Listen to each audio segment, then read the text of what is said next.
if you move around the city of Harare, I don't know what the situation is in other urban locations.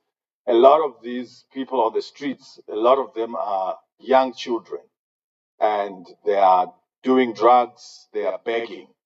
It does seem like a nuisance right now, but when you project into the future, it's 10 years, the, the, the level of criminal activity is likely to be very, very high, as well as a broken generation. Is there any government policy to particularly deal with these young children and get them not just off the streets, but into schools, into boarding homes, to make sure that it's actually eliminated, the problem is eliminated? I ask this question, but also recognize the great work that our First Lady has been doing in rehabilitating some of these children. Yes, it's true. We have a lot of young children in the streets. Our social development division is always actively trying to locate relatives of these people. And where they are found, these children are reintegrated with their families. But in some cases, you find that the whole family is also in the street. So the rehabilitation process that I was talking about, where we want to institutionalize them, because some of them perhaps are homeless, others are just because they enjoy begging, they find it easy to get money from passers-by. So we are trying to locate, reintegrate, and then rehabilitate these people.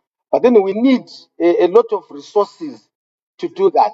Some of these children must be taken away from the streets to schools.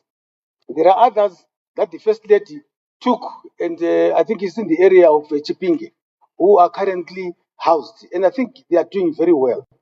And we need to do such programs all over the country so that we remove them from the streets. But all that requires that our social security pillar is strengthened, capacitated, so that we can take them in, we can rehabilitate these centers, and so forth. The other problem that we have is the issue of our social workers. This is one area where we are getting a lot of brain drain as a country. And most of this, maybe because we are not paying attractively as compared to Europe. The aging populations in some parts of Europe is creating this brain drain away from us, because we have very good institutions that are training our professionals in social work, and they are attracted and they are being drawn from us to those and given better packages. So these are some of the things that I was talking about that we were discussing this morning on how we can strengthen the social protection pillar, and also see how we can retain our social workers to deal with these issues.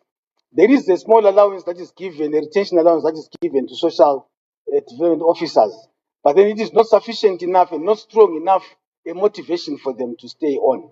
These issues are noted, Madam Speaker, and they are being worked on. But the key factor, the key variable in all this is the issue of sufficient capacitation to deal with these issues.